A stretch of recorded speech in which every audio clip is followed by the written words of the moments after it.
Save lives. Stop evictions. Save lives. Stop evictions. Save lives. Stop evictions. Save lives. Stop evictions. Save lives. The time is now. Now! The time is now. The time is now. The time is now. The time is now. The time is now. The time is now. The time is now. The time is now. The time is now.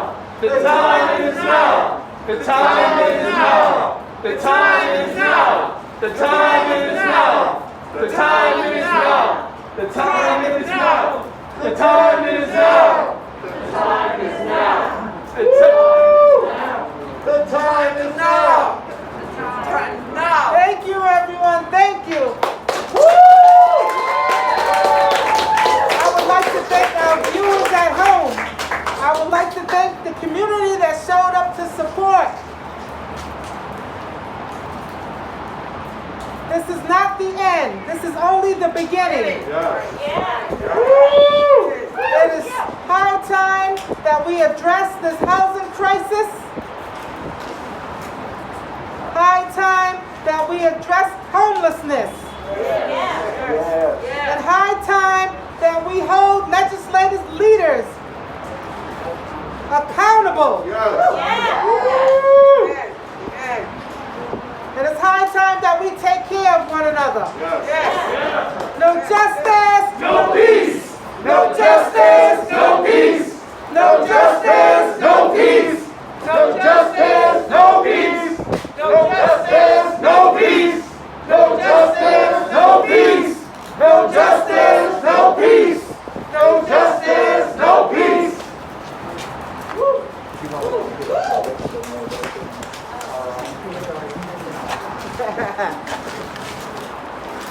Okay, you can go to Linktree, No Evictions RI. That's linktr.ee/No Evictions RI. We got a call script. Get on the horns all day long. The time was not now. The time was 2 months ago. The time was 10 months ago. Why are we waiting? These are lives. Call them up. Linktree, No Evictions RI. Thank you all. if you want to join in on this fight for low-income affordable housing, if you want to join in on this fight to keep our city housed during a pandemic, if you want to get in on this fight to stop evictions during a pandemic, if you want to get in on this fight to fight against National Grid, to keep utilities on, come join us at DARE, that's Direct Action for Rights and Equality. The phone number is 351-6960. Thank you all for coming out.